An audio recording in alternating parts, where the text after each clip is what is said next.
Hello friends, मैं हूं के झा। आप सभी का अपने यूट्यूब चैनल ग्रो गोल पर स्वागत करता हूं। आज आप सभी के लिए मैं भारतीय संविधान विषय के अंतर्गत एक टॉपिक लेकर आया हूं जिसका नाम है राज्यपाल। तो राज्यपाल से रिलेटेड मैं महत्वपूर्ण अनुच्छेद को आप सभी के समक्ष रखूंगा। तो चलिए आज का टॉपिक शुरू करते हैं। सबसे पहले है कि राज्यपाल। तो राज्य का शासन भारतीय संविधान के भाग 6 में, ठीक है, कितना में है?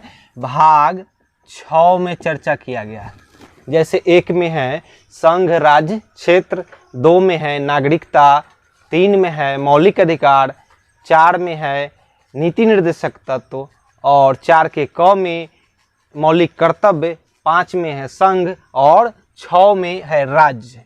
तो राज्य में ही राज्यपाल के बारे में हम लोगों को पढ़ना है। इसका अनुच्छेद अगर कहा जाए भाग 6 का, तो 152 से लेकर और 237 के बीच में चर्चा किया गया है। 152 से 237।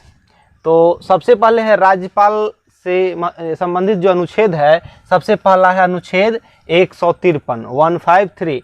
इसमें कहा गया कि प्रत्येक राज्य में एक राज्यपाल होंगे। सबसे पहला क्वेश्चन यही है कि प्रत्येक राज्य यानी हर राज्य में एक राज्यपाल होंगे। इस बात की चर्चा है अनुच्छेद 153 में। अब जैसे राज्य की कार्यपालिका प्रमुख कहा जाए तो राज्यपाल, केंद्र की कार्यपालिका प्रमुख कहा जाए तो राष्ट्रपति। तो सबसे पहले है कि राज्य की कार्यपालिका शक्ति। 153 अनुच्छेद के बाद 154 में कहा जा रहा है कि राज्य की कार्यपालिका शक्ति किसमें निहित है? तो राज्यपाल में। राज्य की कार्यपालिका शक्ति किसमें निहित है? तो राज्यपाल में। जिस तरह से देश यानी वहाँ राष्ट्र की कार्यपालिका शक्ति किसमें निहित है? तो राष्ट्रपति में। और इससे जुड़ा हुआ कि प्रत्येक राज्य में एक राज्यपाल है, तो हम लोग राष्ट्रपति से भी जो संबंधित अनुच्छेद है उसको देखते हुए चलेंगे। जैसे प्रत्येक राज्य में एक राज्यपाल है, तो इसका अनुच्छेद आपको है कितना? 153। और प्रत्येक राष्ट्र में एक राष्ट्रपति होंगे, इसका अनुच्छेद है आपको कितना? 52। दोनों को जोड़कर हम लोग चलेंगे तो एक साथ दो फायदे भी होंगे और दोनों का एक साथ रिवीजन भी होगा, ठीक है। तो अनुच्छेद 152 में एक राष्ट्रपति होंगे, अनुच्छेद 153 में एक राज्यपाल होंगे। आगे हम लोग बढ़ते हैं अनुच्छेद 154 में कि राज्य की कार्यपालिका शक्ति किसमें निहित है? तो राज्यपाल में। जबकि केंद्र की कार्यपालिका शक्ति कहा जाए तो किसमें? तो राष्ट्रपति में। और इस बात की चर्चा है राष्ट्रपति के बारे में जो है उसका है 53 में, 53। कितना में है?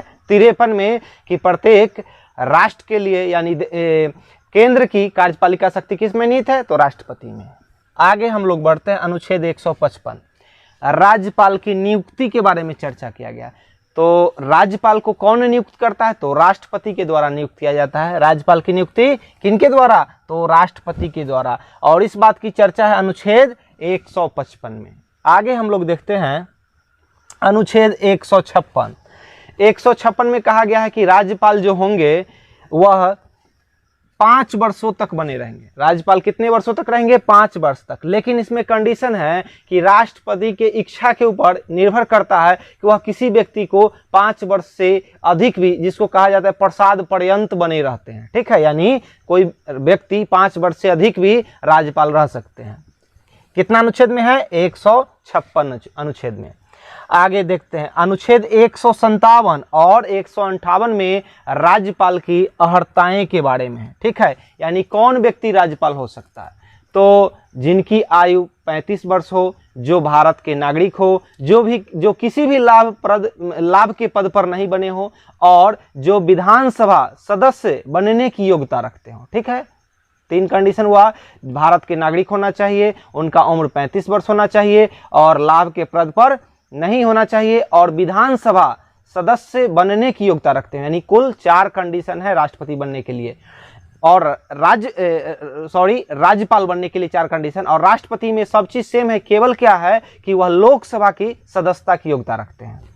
तो अर्हताएं हैं अनुच्छेद 158। एक बार इस पॉइंट को और फिर से क्लियर कर लिया जाए कि राज्यपाल बनने के लिए क्या अर्हताएं हैं। तो सबसे पहले भारत का नागरिक होना चाहिए, उनका उम्र 35 वर्ष होना चाहिए और वह किसी भी लाभ के पद पर नहीं हो और एक चौथा क्या है कि वह विधानसभा सदस्य बनने की योग्यता रखते हों। आगे हम लोग अब देखते हैं अनुच्छेद 161 161 161 में है क्षमादान। क्षमादान 161 में है राज्यपाल के लिए क्षमादान, जबकि अगर यही कहे 72 में तो यह राष्ट्रपति जो क्षमादान करते हैं। ठीक है, 72 में राष्ट्रपति और 161 में राज्यपाल का क्षमादान। दोनों में केवल एक अंतर है कि राष्ट्रपति मृत्यु दंड को भी क्षमा कर सकते हैं, जबकि राज्यपाल के पास वैसी शक्ति नहीं है। ठीक है, आगे हम लोग अब देखते हैं अनुच्छेद 163 163 कहता है इसमें कि मंत्रिपरिषद के द्वारा सलाह दिया जाएगा। किनको? राज्यपाल को कार्य करने के लिए समय समय पर सलाह दिया जाएगा। लेकिन यह कैसा मंत्रिपरिषद है? तो राज्य मंत्रिपरिषद। और वहां हम लोग राष्ट्रपति के बारे में अगर जोड़ेंगे इससे तो केंद्रीय मंत्रिपरिषद के द्वारा राष्ट्रपति को भी सलाह दिया जाता है। अनुच्छेद 74 के 1 में इसकी चर्चा किया गया है। आगे हम लोग देखते हैं अनुच्छेद 164 में कहा गया है कि विधानमंडल का अभिन्न अंग होंगे कौन? तो राज्यपाल। विधानमंडल का अभिन्न अंग राज्यपाल। और विधानमंडल तैयार कैसे होता है? तो विधानसभा होता है, फिर विधान परिषद होता है और एक राज्यपाल होता है। जिस तरह से संसद का निर्माण होता है लोकसभा के द्वारा, राज्यसभा के द्वारा और राष्ट्रपति के द्वारा, तो विधानमंडल का अभिन्न अंग है कौन? राज्यपाल। इस बात की चर्चा है अनुच्छेद 164। आगे हम लोग देखते हैं अनुच्छेद 171 कहता है कि विधान परिषद के 1/6 सदस्यों की नियुक्ति राज्यपाल के द्वारा किया जाएगा, जो कला, विज्ञान, साहित्य, समाज सेवा क्षेत्रों से जुड़े हैं वैसे व्यक्तियों को, यानी विधान परिषद सदस्यों में कौन नियुक्त करेंगे? तो राज्यपाल। ठीक उसी प्रकार जैसे राष्ट्रपति के द्वारा राज्यसभा में भी नियुक्त किया जाता है 12 सदस्यों को। उसके बाद हम लोग देखते हैं आगे अनुच्छेद 200। इसमें क्या है कि विधेयक पर सहमति या रोक। ठीक है, अनुच्छेद 200 में क्या कहता है? जब विधानमंडल के द्वारा कोई भी विधेयक तैयार करके राज्यपाल के पास अंतिम सहमति के लिए भेजा जाता है, तो उस समय क्या है कि इनके पास, राज्यपाल के पास यह पावर है कि उस पर वह सहमति दे भी सकते हैं, रोक भी सकते हैं, या पुनर्विचार के लिए भेज सकते हैं, या कोई ऐसा मुद्दा है जिसको राष्ट्रपति के लिए आरक्षित करके भी रख सकते हैं। राज्यपाल के पास यह अधिकार है 200 अनुच्छेद में कि किसी विधेयक पर सहमति दे, रोके, पुनर्विचार के लिए वापस भेजे या राष्ट्रपति के लिए आरक्षित रख ले। अगला अनुच्छेद है 201। जो आरक्षित अभी रखे हैं राज्यपाल विधेयक को, उस पर अंतिम सहमति कौन देंगे? तो राष्ट्रपति के द्वारा दिया जाएगा। ठीक है, लेकिन यह जो है देखेंगे अपने विवेक से, अगर जरूरी नहीं कि वह बाध्य हैं कि इस पर सहमति देना ही है, वो अपने विवेक से काम लेंगे। उसके बाद आगे है अनुच्छेद 233 में है कि जिला न्यायाधीश की नियुक्ति राज्यपाल के द्वारा ही किया जाता है। ठीक है, जिला न्यायाधीशों की नियुक्ति किसके द्वारा? तो राज्यपाल के द्वारा। कितना अनुच्छेद है? 233। आगे हम लोग देखते हैं अनुच्छेद 356 में कहा गया है कि जब राज्य में संवैधानिक तंत्र विफल हो जाए, उस परिस्थिति में राज्य का जो नेतृत्व है वह राज्यपाल के हाथों में किनके द्वारा दिया जाता है? तो राष्ट्रपति के द्वारा दिया जाता है, जिसकी चर्चा है अनुच्छेद 356। हम लोग इसको कहते हैं राष्ट्रपति शासन। यानी राष्ट्रपति शासन जब लगता है तो उस समय राज्य का पूर्णतः नेतृत्व किनके हाथों में चला जाता है? राज्यपाल के हाथों में, जो एक एजेंट बनकर राष्ट्रपति के अनुकूल जो है सो काम करते हैं। उसके बाद आगे है अनुच्छेद 361 का 2।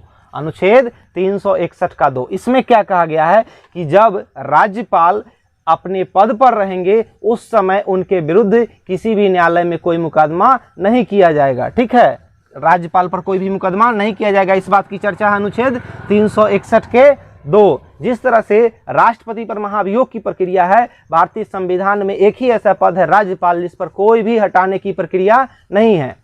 तो एक बार हम लोग इसको संक्षिप्त रिवीजन करते हैं।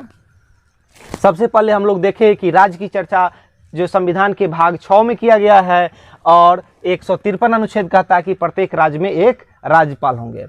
जैसे प्रत्येक राष्ट्र में एक राष्ट्रपति होंगे, जिसकी चर्चा है अनुच्छेद 52। उसके बाद है अनुच्छेद 154। अनुच्छेद 154 पढ़ने से पहले हम लोग एक बार देखेंगे इसको कि प्रत्येक राज्य में एक राज्यपाल होंगे, यह कंडीशन है, ठीक है। कितना अनुच्छेद में 153, लेकिन उसमें एक यह भी शर्त है कि एक राज्यपाल 2 राज्यों को भी देख सकते हैं। ये इसकी व्यवस्था किया गया था आपको 1956 में 7वां संविधान संशोधन के द्वारा यह शर्त लाया गया कि एक व्यक्ति यानी एक राज्यपाल एक से अधिक राज्यों को भी देख सकते हैं, ठीक है। आगे अब हम लोग देखते हैं अनुच्छेद 154, राज्य की कार्यपालिका शक्ति किसमें निहित है, तो राज्यपाल में, जबकि राष्ट्र की कहेगा तो राष्ट्रपति में। हाँ, उसके बाद अनुच्छेद 155 में कहता है कि राज्यपाल की नियुक्ति किन के द्वारा किया जाएगा, तो राष्ट्रपति के द्वारा किया जाएगा। अब कितने वर्षों के लिए किया जाएगा, तो 5 वर्षों के लिए। इस बात का चर्चा अनुच्छेद 156 में है, ठीक है। 5 वर्षों के लिए रहेंगे 156। 5 वर्ष से अधिक भी रहने का प्रावधान है अगर राष्ट्रपति चाहे तो।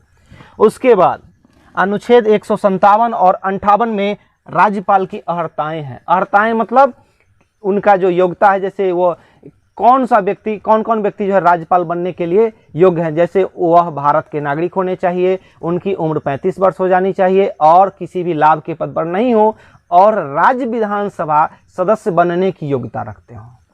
आगे देखिए अनुच्छेद 161 क्षमादान। अनुच्छेद 161 क्षमादान है किनके लिए, तो राज्यपाल करेंगे, और 72 में है राष्ट्रपति के बारे में। तो केवल मृत्यु दंड इनको अधिकार नहीं है राज्यपाल को क्षमा करने का, बाकी सभी अधिकार सेम है। उसके बाद अनुच्छेद 163 क्या कहता है कि मंत्रिपरिषद के द्वारा इनको सलाह दिया जाएगा, किसको, तो राज्यपाल को।